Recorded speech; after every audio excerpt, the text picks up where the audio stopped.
The profits from today's drug prohibition now fund terrorism.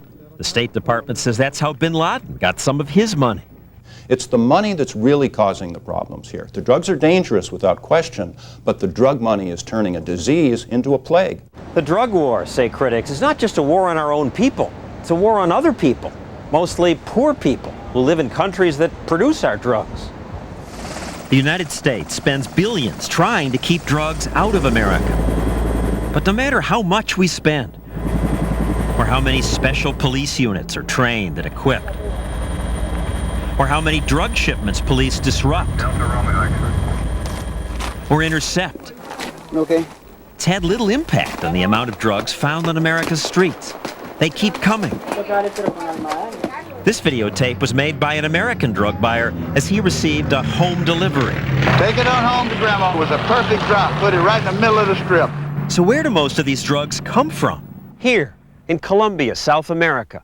This is a coca plant. It grows everywhere here. It's like a weed. The opium poppies are growing over there.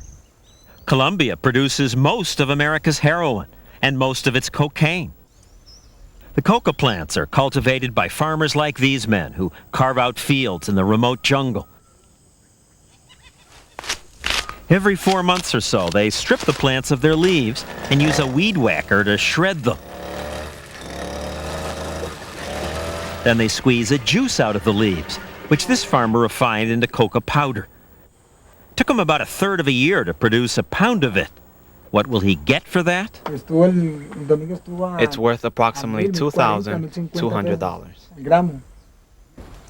They don't know exactly how much they'll get until they go by horseback or walk, sometimes for days in the jungle, until they get to remote marketplaces like this one. Growing coca and selling cocaine's illegal in Colombia, but here drug traffickers openly bid for the farmers' products. Rebel soldiers who control this area keep watch as the bartering begins. Weight and purity are checked. This bag of powder, once made into cocaine, will be worth about $250,000 on the streets of America. Now, these people know that some Americans may abuse their product. They know it's against the law. Why are you still growing coca?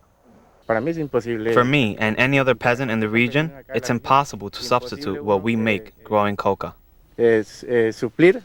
America spent millions trying to persuade these farmers to grow anything else. But because of drug prohibition, coca and poppies are so profitable, they've kept growing them. But the Clinton administration had a plan. It was called Plan Colombia. They'd persuade coca farmers to stop growing coca, to grow bananas and sugarcane instead. How? Well, they'd use a carrot and a stick. The carrot would be that they'd pay them something, give them some farm instruments. The stick would be, if they didn't stop growing coca, we'd spray their fields. No me mueva.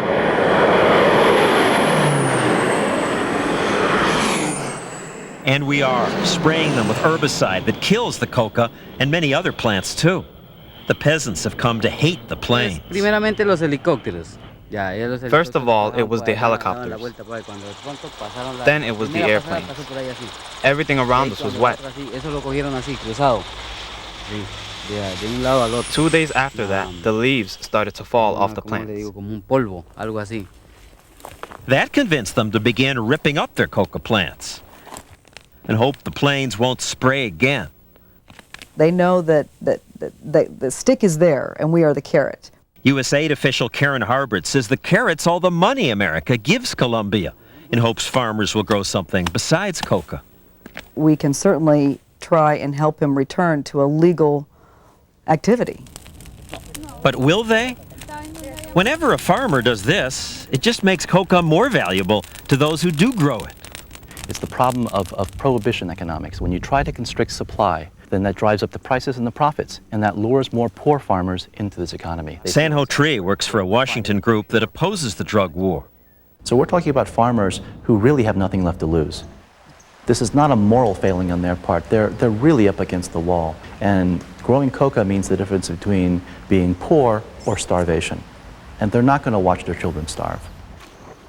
Even if they did obey the Americans and grew bananas or pineapples, how would they sell them? The road we took into the coca fields was one of the jungle's best. Most of the area is accessible only by mule or foot. The farmers can carry coca paste this way, but it's not practical to carry the bananas and pineapples we want them to grow. Coca is the only thing that provides what we need to support our families. So we will spray them again until they understand. Rand Beers, Undersecretary of State, says America is not going to sit back and let farmers grow coca, no matter how poor they are. An illegal activity is an illegal activity, and one doesn't get a special pass for being poor.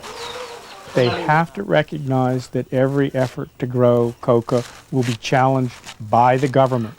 Every work effort, every dollar, every pound of sweat that goes in to growing that coca may be lost.